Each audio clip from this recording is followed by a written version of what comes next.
할렐루야. 오늘 이 귀한 말씀 가지고 복이 있나니 라는 제목으로 오늘도 말씀을 나누려고 합니다. 일반 사회에서 종교 호감도라는 것을 가끔 조사를 합니다. 어떤 종교에 사람들이 많은 관심을 가질까, 이것을 조사하는 것이죠. 그런데 최근 종교 호감도 조사해 보면 우리 개신교가 굉장히 많이 떨어지게 된 것을 보았습니다. 왜 개신교에 대해서 사람들이 관심이 자꾸 닫히고 있을까 하는 여러 가지 이유들이 있겠지만, 그 중에 하나를 꼽으라고 한다면 아마 사람들이 바라보기에, 외부에서 바라보기에 저들이 믿음을 가지고 있다고 말하는 것은 굉장히 단호하고 확실함에도 불구하고 저들의 삶이 그 믿음의 고백처럼 받쳐주지를 못한다 하는 것, 아마 이런 것이 아닐까 그렇게 생각을 해 보았습니다. 사실 교회 안에서도 우리는 구원의 확신과 이 믿음의 담대함에 대해서 굉장히 이야기를 많이 합니다. 그리고 그것을 이야기하는 것이 우리 신앙의 참 중요한 요소라고 생각을 합니다. 그러나 반면에 그렇게 믿음은 강조하지만 삶의 자리에서 우리가 가져야 하는 태도나 가치, 성품들에 대해서는 이야기를 참 적게 한다는 생각을 하였습니다. 사실 우리가 신앙을 갖는다고 하는 것은, 신앙이라고 하는 것은, 믿음이라고 하는 것, 우리가 구원의 확신을 가지는 것도 굉장히 중요하지만 이 구원의 확신에 따르는 삶의 변화, 삶의 모습, 성품의 변화, 이것이 우리에게는 굉장히 중요한 것입니다. 오늘 산상설교를 우리가 계속 다루고 있는데, 이 산상설교에는 지난주에도 말씀드렸습니다마는 예수님이 어떤 특정한 한 가르침을 우리에게 알려주시기보다는 우리의 삶의 자리의 성품, 우리가 가져야 하는 삶의 자리의 가치, 어떤 사람은 이것을 삶의 틀, 마음의 틀이라고 표현을 하는데, 이런 것들을 우리가 가져야 하는데 그게 뭐냐 하는 것을 예수님이 다른 가르침을 하기 이전에 먼저 알려주시고 계신다고 말씀을 드렸습니다. 로이드 존스라고 하는 목사님은 이것을 가리켜서 그리스도인의 본질적 성격, 그리스도인의 기질, 그리스도인의 유형이다, 그렇게 말합니다. 다시 말하면 그리스도인은 어떤 사람인가? 입으로 우리의 믿음을 고백하는 것, 그것뿐만이 아니라 우리의 삶으로 이런 형태의 삶을 보여주면, 저렇게 사는 사람들이 그리스도인이구나 하는 것을 알 수 있다라고 말하고 있는 거죠. 우리가 천국을 소유하고 성령의 통치를 받으면 우리의 지식만 바뀌는 것이 아니라 우리의 내면의 기질이나 성향이나 성품도 같이 변화가 일어나야 하는 것입니다. 오늘 이 말씀을 통해서 다시 한번 나를 점검하고 우리 안에 어떤 기질이 있는가, 어떤 성향이 있는가, 어떤 성품이 있는가, 어떤 태도로 나는 살아가고 있는가 다시 점검하심으로 말미암아 여러분의 삶의 자리에 이 아름다운 복이, 충만함을 선포하는 삶이 될 수 있기를 간절히 기원합니다. 자, 지난주에는 팔복을 이야기하면서 복이 있는 사람이 누구인가에 대하여 말씀을 드렸습니다.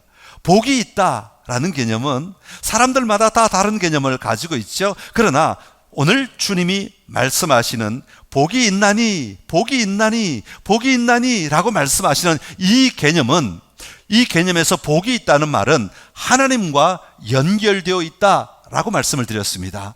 우리가 하나님의 백성이 되었다, 하나님의 자녀가 되었다, 하나님 안에 들어가 있다, 하나님의 통치를 누린다, 하나님의 다스림 속에서 우리가 살아가는 사람, 이런 사람들이 바로 복이 있는 사람이다, 그렇게 말씀을 드렸습니다. 그래서 오늘은 지난주에 이어서 그러면 복이 있는 이 사람들은 어떤 성품을 가져야 되는가? 오늘 본문에 보면 3절부터 10절까지는 어떤 사람은 복이 있나니, 어떤 사람은 복이 있나니, 어떤 사람은 복이 있나니 이렇게 반복해서 이야기가 진행되죠. 이 복이 있나니 앞에 보면 성품의 모습들을 계속해서 소개하고 있습니다. 그런데 우리가 여기서 먼저 한번 생각해 봐야 할 것은, 이 성품을 갖추면 복 있는 사람이 된다, 이렇게 생각하시면 조금 곤란합니다. 왜냐하면 우리는 먼저 복을 누리는 자가 되었고 그 복을 누리는 자로서 예수님의 말씀을 따라가다 보면 우리는 이런 삶을 살게 된다라는 것입니다. 그러니까 복이 있는 사람이기 때문에 이 앞에 말하는 이런 성품을 가져야 된다. 이런 성품이 우리 안에서 드러나야 된다. 이 성품이 우리 안에서 강조되어야 된다라고 말씀하고 있는 것입니다. 오늘 팔복을 쭉 보다 보면 이게 그냥 아무렇게나 예수님이 하시고 싶은 얘기들을 이렇게 저렇게 중구난방식으로 얘기하신 것은 아니라는 것을 발견하게 됩니다. 예수님은 이 복을 8가지를 얘기하실 때 순차적으로 순서가 있다는 겁니다. 다시 말하면 첫 번째 것이 다음 것에 영향을 끼치고 그 다음 것이 그 다음 것에 영향을 끼치고 이런 식으로 순서가 있다는 것을 우리가 좀 먼저 기억하면서 말씀을 들을 필요가 있습니다.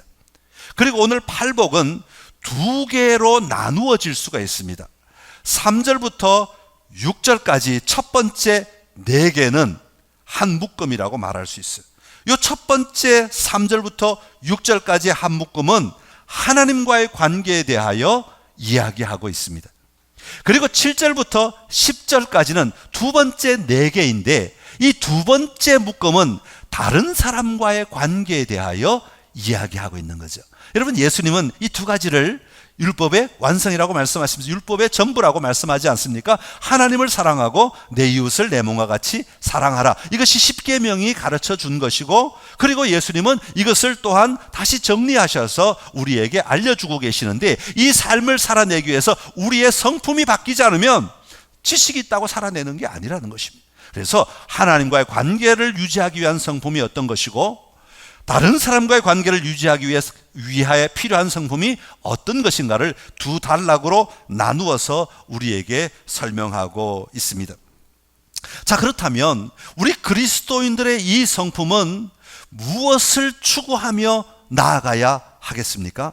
우리가 성품을 그냥 누리는 것도 좋지만 이 성품으로 말미암아 궁극적으로 누리게 하는 것이 있다는 겁니다. 예를 들어서 우리가 나는 정직하게 살아야지. 우리 집에 가훈을 정직이라고 적어놓고 야, 다 같이 정직하자. 절대 남을 속이면 안 돼 하고 자녀들이 속이면 혼을 내면서 우리 집에 가훈이 정직인데 라고 말하는 가정이 있죠. 그러면 정직이라고 하는 가치를 추구하는 이유가 있지 않습니까? 그건 뭐겠어요? 그 가정이 다른 사람들 앞에서 떳떳하게 살아간다든지 아니면 다른 사람들 앞에서 우리가 존경을 받는다든지 무슨 목적이 있기 때문에 이 정직이라고 하는 것을 지켜나가고 유지하려고 노력하게 되는 거죠. 마찬가지입니다. 오늘 팔복에서도 여러 가지 성품들이 나오고 있는데 이 성품들을 강조하는 것은 이 성품들을 지킴으로 말미암아 우리가 궁극적으로 누려야 할 것이 있다는 것을 보여주고 있는 거예요. 그게 뭐냐면 바로 6절에 보면 첫 단락, 오늘 팔복을 2개로 나눈다고 그랬으니까 첫 번째 단락의 마지막인 6절을 보면 이렇게 말합니다. 의에 줄이고 목마른 자는 복이 있나니 그들이 배부를 것이며. 그리고 두 번째 단락에는 7절부터 10절까지인데 이 10절에 보면 이렇게 기록하고 있습니다. 의를 위하여 박해를 받은 자는 복이 있나니 천국이 그들의 것임이라. 자, 6절과 10절에 보면 다른 데는 다 한 번씩만 나오는데 6절과 10절에는 2번 반복하여 나오는 단어가 하나가 있습니다. 그게 뭡니까? 의라고 하는 겁니다. 의를 위하여. 의를 위하여. 너희가 이 앞에 성품을 행하는 이유는, 이 성품을 가져야 하고 그 삶을 살아내야 하는 이유는 이 의를 이루기 위함이다 라는 것으로 귀결되는 것입니다. 의를 추구하는 삶, 너희의 성향이, 너희의 성품이, 너희의 기질이, 너희의 태도가, 너희의 삶의 자세들이 이렇게 세워져야 하는 이유는 이 의를 이루기 위함이다 라는 것을 이야기하는 것입니다. 그렇다면 의가 무엇인지를 알아야 되겠죠. 여러분, 의는 무엇입니까? 일반적으로 세상에서 의를 이야기할 때 가장 많이 말하는 곳이 이 유교에서 말을 많이 하는데, 의라고 하는 것은 뭐냐 하면 국가나 한 집단이 공동 규범에 어울리는 행동을 취하게 하는 것이 의라고 하는 겁니다. 예를 들어서 지하철이 막 달려오는데 한 사람이 갑자기 어지러워서 쓰러지는데 철로 쪽으로 막 넘어져 버렸어요. 그러면 옆에 있던 한 남자가 막 달려가 기차가 옴에도 불구하고 달려들어서 그 사람을 구해냅니다. 그러면 텔레비전이나 뉴스에서 전부 다 박수를 치면서 야, 저 사람은 뭐라 그래요? 의로운 사람이다 그래요. 왜냐하면 위험에 처한 사람을 건져내는 것은 이 세상 사회가 가지고 있는, 우리가 속한 사회가 가지고 있는 규범이기 때문에 그래요. 그런 사람을 내팽개치고 모른다는 건 잘못된 것이다, 그런 사람을 구하는 것이 옳은 것이다 라는 규범이 우리들 안에 공통적으로 가지고 있기 때문에 그것을 행한 사람을 가리켜서 야, 의로운 사람이다 그렇게 말하는 거예요. 그런데 이 규범은 사회마다 다를 수가 있고 삶의 자리마다 또 다를 수가 있는 거죠. 예를 들어서 안중근 의사, 병을 치료하기 때문에 의사가 아니라 의로운 삶을 사신 분이기 때문에 의사라고 부르는 거죠. 우리는 안중근 의사라고 불러요. 독립운동을 하면서 온 나라의 독립을 위해 자기 목숨 아까워하지 아니하고 바쳤던 사람이기 때문에 의사라고 불러요. 그러면 일본에서도 의사라고 부를까요? 그렇지 않겠죠? 사회 규범에 따라서, 삶의 자리에 따라서 이 의의 기준이 달라지게 되는 것입니다. 자, 성경에도 의를 이야기하는데 오늘 산상설교 마태복음 5장, 6장, 7장에서는요 이 의를 굉장히 많이 이야기하고 계십니다. 다른 데서는 의가 별로 나타나지 않는데 이 산상설교에서만 유독 의가 계속해서 강조되는 것을 볼 수가 있어요. 여기 보면 예수님은 이 의를 얘기하실 때 사람들이 잘 알아듣지 못하니까 사람의 의와 하나님의 의를 구분하여서 설명하십니다. 마태복음 5장 20절에 보면 이렇게 기록되어 있습니다. 한번 읽어볼까요? 시작. 내가 너희에게 이르노니 너희 의가 서기관과 바리새인보다 더 낫지 못하면 결코 천국에 들어가지 못하리라. 아멘. 바리새인들은 이 의를 내세우면서 우리가 얼마나 의로운 자인 줄 알아? 우리가 얼마나 객관적인 가치를 위해 수고하고 애쓰는 자들인 줄 알아? 그렇게 말은 했는데 예수님의 관점에서 보면 그게 사람의 의다 하는 거예요. 하나님의 의를 드러내는 것이 아니라 자기들의 명예를 드러내고 자기들의 삶을 드러내는 자리에 머물러 있더라 하는 것이죠. 여러분, 이런 사람의 의와 하나님의 의는 다릅니다. 사람들은 사람의 가치를 높이기 위해서, 자기의 가치를 인정받도록 하기 위해서 이 의를 추구하며 나아가지만 하나님의 의는 하나님이 추구하시는 가치를 따라가는 것이 하나님의 의를 이루는 삶이 되는 겁니다. 하나님의 그 가치 속으로 우리가 들어가는 것을 가리켜서 의롭다 그렇게 말합니다. 우리가 하나님 밖에 있을 때는 죄인이었다가 예수 그리스도를 믿음으로 말미암아 하나님 나라에 들어가면 우리는 의인이라고 불리어지게 되는 거죠. 하나님의 자녀가 되었다. 이 의인은 의로움을 추구해야 되는데 무슨 의로움을 추구해야 되냐면 사람의 의를 추구하는 자가 아니라 하나님의 의로움을 추구하는 자, 하나님의 가치를 추구하는 자. 우리는 모두 다 예수님을 믿는 자들이기에 우리는 하나님의 의를 추구하는 자가 되어야 하는데 예수님은 지금 그것을 가르쳐주고 있는 겁니다. 하나님의 관계 속에서 어떻게 하나님의 의를 구할 것인가, 사람들과의 관계 속에서 어떻게 하나님의 의를 구하며 살아갈 것인가를 이야기하고 있습니다. 사랑하는 성도 여러분, 우리는 그리스도인이 되었으면서도 여전히 사람의 의를 구하며 여전히 내 의만 생각하며 이 땅을 살아가고 있지는 않습니까? 우리는 그리스도인이 되었기에 내가 옳은 것, 내가 좋은 것, 내가 기쁜 것에만 머물지 아니하고 우리 하나님의, 내 인생의 주인 되시는 우리 하나님이 원하시는, 하나님이 기뻐하시는, 하나님이 정하신 그 가치에 맞는 의로운 삶을 살아내는 자가 되어야 합니다. 오늘 이 말씀을 통해 저와 여러분의 삶의 자리에 하나님의 가치를 다시 한번 붙들고 의로운 삶을 살아낼 수 있는 은혜가 저와 여러분에게 있기를 간절히 기원합니다. 자, 그러면 이 의를 기준으로 해서 팔복을 서로 연결하여 좀 이해하면 훨씬 좋겠습니다. 첫 번째, 4개의 복이 있는데 그것은 심령이 가난한 자, 두 번째 애통하는 자, 세 번째 온유한 자, 그리고 마지막으로 의에 줄이고 목마른 자. 이것은 누구와의 관계라고 말씀드렸습니까? 하나님과의 관계 속에서 우리가 추구해야 될 성품들이다 그렇게 말씀드렸습니다. 심령이 가난하단 말은 무슨 뜻입니까? 심령이 가난하다, 이건 영이다 그 말입니다. 영, 우리의 영이 가난하다, 물질적으로 가난하다는 이야기를 하고 있는 것이 아닙니다. 돈이 없는 사람은 행복하다 그런 얘기를 하는 것이 아닙니다. 여기서는 우리의 영이 가난한 사람, 영이 가난하다는 말은 우리의 영이 비워져 있다 하는 겁니다. 다른 세상의 온갖 것들로 채워져 있지 아니하고 모든 것들이 제거되고 오직 여호와 하나님 기대하며 소망하며 나아갈 수 있는, 하나님으로 채울 준비가 되어 있는 상태를 심령이 가난한 자라고 표현하고 있는 겁니다. 여러분, 시몬 베드로가 예수님이 부르셨을 때 누가복음 5장 8절에 보면 이렇게 말합니다. 시몬 베드로가 이를 보고 예수의 무릎 아래 엎드려 이르되 주여 나를 떠나소서 나는 죄인이로소이다. 이렇게 고백할 수 있는 것은 그가 예수님을 만났을 때 그 심령이 가난해졌기 때문인 것입니다. 이것이 바로 심령이 가난한 자의 모습입니다. 자, 이처럼 심령이 가난한 자가 되면 어떤 성품을 가지게 되는가 하면 애통하는 자가 될 수 있습니다. 애통한다는 말은 창자가 끓어오르는 상태를 애통한다라고 성경은 표현하고 있습니다.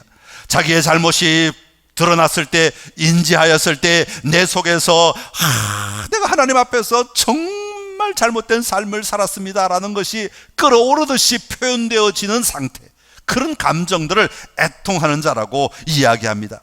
더 나아가서 마땅히 해야 할 일을 하지 못했을 때 일어나는 마음도 애통한 마음입니다. 하나님이 이렇게 원하시는데, 하나님이 이렇게 나를 기뻐하시는데 내가 이 삶을 살지 못하고 있으니 얼마나 안타까운가. 어떤 분들은 교회 와서 예배 못 들으니까 그냥 하나님 앞에 죄송스러워서 어떻게 해야 좋을지 몰라 견디지 못하겠다고 표현하시는 분들도 계시더라고요. 아마 그것도 어쩌면 애통의 한 부류가 아닐까, 그런 생각을 해봅니다. 자, 심령이 가난한 자, 내 영이 가난해져 있어. 내 영이 다른 것들로 다 채워지지 아니하고 다 제거되고 오직 하나님을 기대하며 빈 영이 되어 있을 때, 하나님으로 채워지기 시작할 수 있을 때 우리는 애통하는 자가 되는 거예요. 내 안에 있는 더러운 것들을 바라보고 안타까워하고, 내 안에 갈망들, 소망들을 바라보고 안타까워하는 마음들이 나오게 됩니다. 그런 상태가 지나고 나면 어떤 성품이 나오냐 하면 온유한 자가 된다고 말합니다. 온유하다는 말은 부드럽다는 말입니다. 어떤 것들에게 우리의 삶이, 우리의 마음이, 우리의 생각이 쉽사리 뒤흔들리지 아니하고 평정심을 유지할 수 있는 상태를 온유함이라고 이야기하는 겁니다. 내 앞에 일어난 일을 내가 해결하지 아니하고 하나님 앞에 맡길 수 있는 힘, 이게 온유함입니다. 코로나19 바이러스가 온 세상을 막 뒤덮으니까 불안하고 두려워서 내가 뭘 해야 할까, 내가 어떻게 해야 할까 조바심을 내고 안절부절하는 것이 아니라 이 상태마저도 하나님 앞에 맡길 수 있는 성품, 맡기고 의뢰할 수 있는, 하나님을 기대할 수 있는 상태가 되는 것이 온유함의 상태가 되는 겁니다. 자, 심령이 가난하고 그런 사람이 애통하게 되고, 이 애통함이 넘쳐나면 온유함의 태도가 나오고, 이 온유함의 태도가 가지게 되면 결국은 의를 누리며 의에 줄이고 목마른 삶을 살아갈 수 있는 거죠. 하나님의 의를 구하며 하나님의 의를 실천하기 위해 하나님의 의를 사모하며 갈급해하고, 내가 하나님이 기뻐하시는 삶을 살아내기를 원합니다, 소망하며 살아가는 삶이 일어나게 되는 것입니다. 사슴이 신의 물을 찾기에 갈급함 같은 그런 목마름으로 살아가게 되는 것이죠. 사랑하는 성도 여러분, 우리는 하나님의 의를 추구하는 자가 되어야 합니다.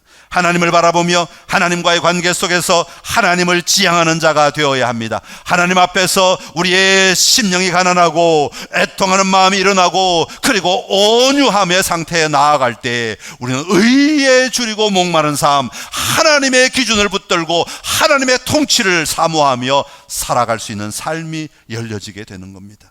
오늘 저와 여러분의 삶의 자리에 이 삶의 기쁨을 누리는 은혜가 있기를 간절히 기원합니다. 두 번째로, 네 가지도 마찬가지로 이 의를 향해 나아가고 있다고 말씀을 드렸습니다. 긍휼히 여기는 자, 마음이 청결한 자, 화평하게 하는 자, 그리고 의를 위하여 박해를 받은 자라고 말하고 있습니다. 먼저 긍휼히 여기는 자입니다. 긍휼이란 말은 불쌍히 여긴다는 말이죠. 자비의 마음입니다. 어려움에 처한 사람을 보고 내 안에 불쌍히 여기는 마음이 일어나는 상태를 이야기합니다. 여러분, 우리 그리스도인들이라면 마땅히 이 세상 속에 살아가면서 어려움에 처한 사람들, 곤경에 처한 사람들, 위험에 처한 사람들을 바라보고 불쌍히 여기는 마음을, 긍휼히 여기는 마음이 일어나는 자가 되어야 합니다. 참 안타까운 마음이 우리 안에 일어나야 합니다. 이것이 정상적인 그리스도인의 삶의 모습인 것이죠. 삶의 성품인 것입니다. 이 뒤에 네 가지는 다른 사람들을 위한 관계라고 말씀을 드렸습니다. 다른 사람을 향하여 긍휼히 여기는 마음이 우리 안에 일어날 때 마음이 청결한 자가 될 수 있는 겁니다.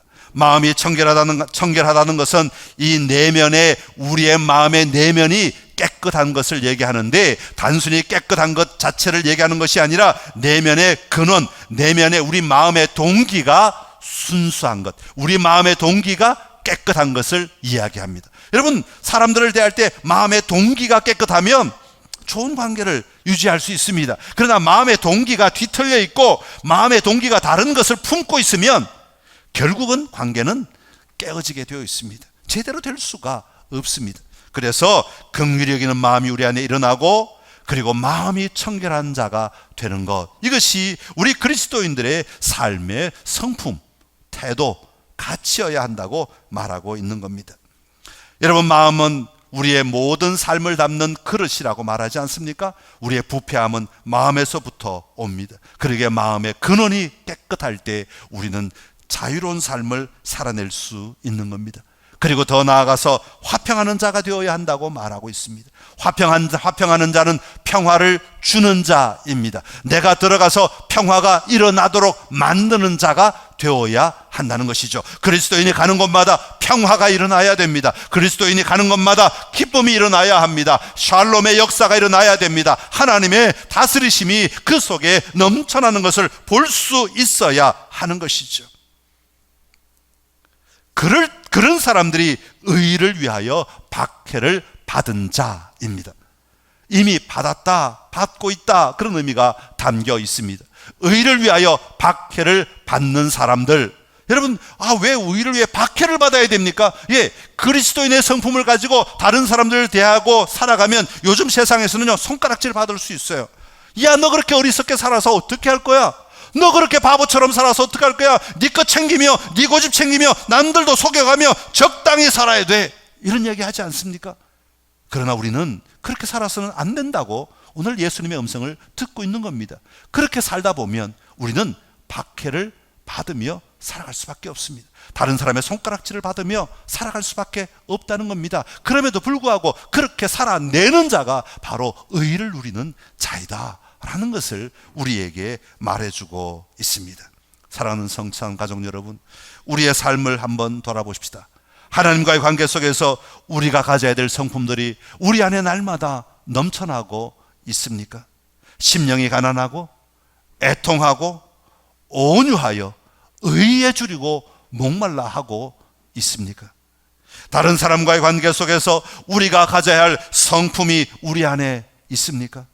불쌍히 여기는 긍휼히 여기고, 내 마음의 근원이 깨끗한 이 마음에 청결하고, 내가 들어가면 평화가 일어나는 화평하게 하며 의를 위하여 박해를 감당해낼 수 있는 삶을 살아가고 있는가 하는 것입니다. 오늘 이 팔복을 통하여 다시 한번 우리의 삶을 점검하고 돌이켜서 이 성품들이 내 것 되도록 오늘부터 우리가 묵상하며 이 말씀 붙들고 살아내는 복된 그리스도인들이 되어야 할 것입니다. 우리의 성품, 우리의 가치, 우리의 기질들은 날마다 새롭게 변화되어야 합니다. 예수님을 기뻐하고 즐거워하는 복된 삶이 저와 여러분 안에 충만하기를 간절히 기원합니다. 기도하겠습니다. 참 좋으신 우리 하나님 아버지, 오늘 팔복을 들었습니다. 예수님께서 우리에게 가장 먼저 가르쳐 주신 그리스도인 됨의 성품, 하나님 자녀됨의 성품, 성격, 기질에 대하여 오늘 말씀하셨는데, 우리가 이것 잘 붙들고 우리의 삶을 어떤 방향으로 세워가야 할 것인지, 내 성품을 어떻게 가다듬어야 할지를 다시 한번 돌아보는 저희들 되게 하여 주옵시고, 세워가는 저희들 되게 하여 주시옵소서. 하나님의 나라를 향하여, 하나님을 향하여 우리의 성품들이 계속해서 세워지게 하시고, 다른 사람들을 위하여서 우리의 성품이 세워져 나가는 것을 보고 누리게 하여 주옵소서. 그리하여 우리 안에 하나님의 의를 이루어가는 궁극적인 삶의 승리가 있게 하여 주옵소서. 예수님의 이름으로 기도드리옵나이다. 아멘.